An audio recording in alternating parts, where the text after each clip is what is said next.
Stop buang-buang modal lo ke transaksi properti yang geraknya stagnan. Sebagian orang ngebuang modalnya bertahun-tahun cuma buat nunggu harga rumah yang naiknya nggak ada 1% per tahun.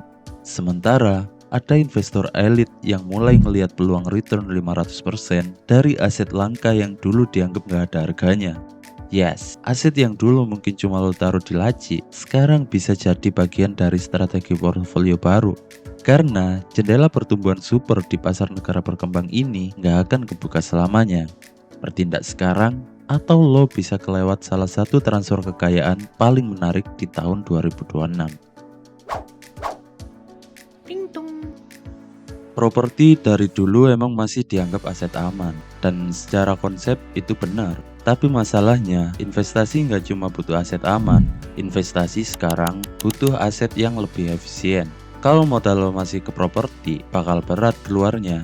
Belum lagi lo harus bayar pajak, notaris, biaya renovasi, biaya maintenance, cicilan, bunga, dan kalau lagi kepepet butuh uang, belum tentu bisa laku cepet kan? Menurut Bank Indonesia, harga properti residensial di pasar primer pada triwulan 1 2026 hanya tumbuh 0,62% secara tahunan, lebih rendah dibanding triwulan 4 2025 yang tumbuh 0,83%. Artinya, market properti masih naik tapi geraknya tipis dan lambat. Nah, buat investor lama, mungkin ini masih oke. Tapi buat Gen Z, investor modal menengah atau investor yang pengen growth lebih agresif, properti mulai terasa kayak aset yang terlalu besar buat digerakin. Ting tung. Dulu, kartu Pokemon cuma dianggap mainan. Lo buka pack, cari-cari Zard, tukeran sama temen, terus hilang entah kemana. Tapi sekarang, kartu Pokemon udah masuk ke level yang beda. Dia bukan cuma kartu, dia collectible aset. Nilainya datang dari kelangkaan, nostalgia, karakter ikonik, kondisi kartu, dan demand global. Contoh paling ekstrim, kartu Pikachu ilustrator milik Logan Paul dibeli sekitar 5 juta dolar pada tahun 2021 atau setara 95 miliar rupiah. Lalu terjual sebesar 300 miliar rupiah di lelang Goldin pada 2026. Artinya, selama 5 tahun, persentase kenaikan nilai kartu tersebut sebesar 213% atau setara 204 miliar rupiah cuy. Gila nggak tuh? Tapi clear ya, ini bukan berarti semua kartu Pokemon bakal naik gila-gilaan. Jangan asal beli kartu terus berharap jadi sultan. Market collectible itu brutal kalau lo nggak ngerti barang. Kartu yang naik besar biasanya punya kombinasi kuat, karakter populer, supply terbatas, kondisi premium, grading jelas, dan cerita yang kuat. Sama kayak properti, rumah di lokasi bagus bisa naik, tapi rumah di lokasi random, legalitas ribet, akses susah, ya bisa stuck juga. Ting tung. Kenapa investor mulai harus serius? Karena market trading card bukan market kecil lagi. Strategic Market Research memperkirakan pasar trading global bernilai sekitar 15,8 miliar dolar pada 2024 dan diproyeksikan akan mencapai 23,5 miliar dolar pada 2030 dengan CAGR sekitar 6,5% per tahun. Ini bukan sekedar hobi anak-anak lagi, ini sudah jadi pasar global. Ada kolektor, ada investor, ada pasarnya, ada komunitasnya. Dan yang paling penting, ada Gen Z. Gen Z ini beda, mereka nggak cuma beli aset karena fungsi, mereka beli karena identity. Mereka beli barang yang punya story, dan kartu Pokemon punya itu semua. Nostalgia ada, scarcity ada, global demand ada, pop culture kuat, digital community kenceng banget. Bahkan, Pokemon TCG Pocket versi mobile dari pengalaman kartu Pokemon menurut Sensor Tower sudah mencapai 100 juta download pada akhir Februari 2026. Sensor Tower juga menyebut game ini menjadi salah satu pilar besar pendapatan mobile Pokemon. Ini sinyal penting karena ketika kartu fisik punya jembatan ke dunia digital, marketnya bisa makin luas. Dan ini membawa kita ke skenario berikutnya. Apa yang terjadi kalau tahun 2027 kartu fisik mulai nyambung lebih dalam ke AR dan Metaverse? Ting tung. Sekarang kita masuk ke future skenario. Bayangin tahun 2027, lo punya kartu Pokemon fisik, tapi kartu itu bukan cuma disimpan di binder.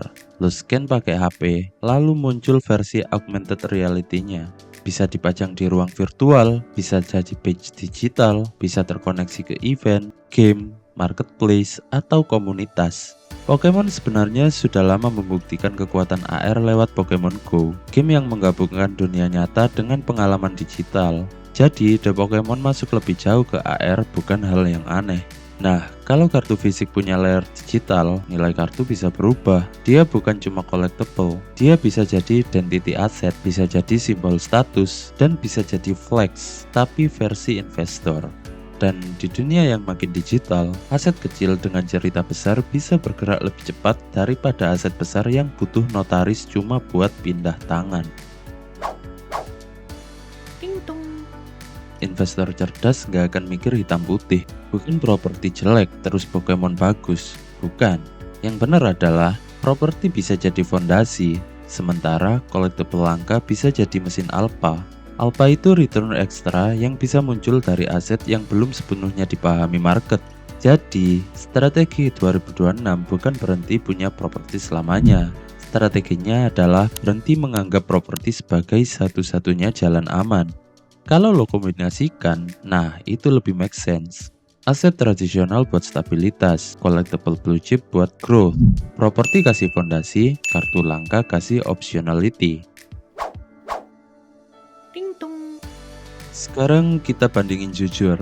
Properti punya kelebihan, stabil, bisa disewakan, bisa dipakai, dan lebih mudah dipahami banyak orang. Tapi minusnya, modal besar, biaya transaksi tinggi, likuiditas rendah, dan pertumbuhannya bisa lambat. Kartu Pokemon juga punya kelebihan, modal lebih fleksibel, biaya simpan rendah, market global, dan upside bisa tinggi. Tapi minusnya juga jelas, volatil, nggak menghasilkan cash flow, butuh knowledge, dan rawan hype. Di tahun 2026, investor yang cuma ngerti aset tradisional mungkin tetap aman, tapi investor yang ngerti culture bisa lihat peluang lebih cepat. Karena uang sekarang nggak cuma lari ke tanah, emas, saham, dan properti. Uang juga lari ke nostalgia, ke identitas, ke komunitas, ke barang langka yang punya cerita. Kartu Pokemon mungkin terdengar receh buat sebagian orang, tapi ketika sebuah mainan punya pasar global, sistem grading, auction house, komunitas fanatik, dan jembatan digital, dia berhenti jadi mainan biasa. Dia berubah jadi aset budaya, dan aset budaya sering terlihat murah sebelum dunia sadar menilainya. Jadi, berhentilah membeli rumah hanya karena semua orang bilang itu satu-satunya jalan aman.